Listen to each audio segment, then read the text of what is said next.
మన జోలికి రావాలన్నా గుండెలో ఎందుకు పుట్టాలి అన్నయ్య.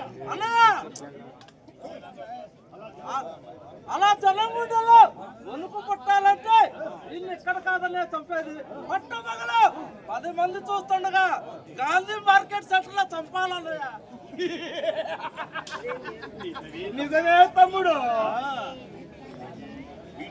వీడు సాగు చూసే మన జోలికి రావాలంటే ఏ ఒక్కడికైనా అధికారుల నుండి అధిగత్తి వరకు వణుకు పుట్టి విసర్జనాలు రావాలి. అలాగే ఈడి మరుదల్ని గాంధీ మార్కెట్ సెంటర్ కి లాక్కరండి రా. అలాగే అన్నయ్య.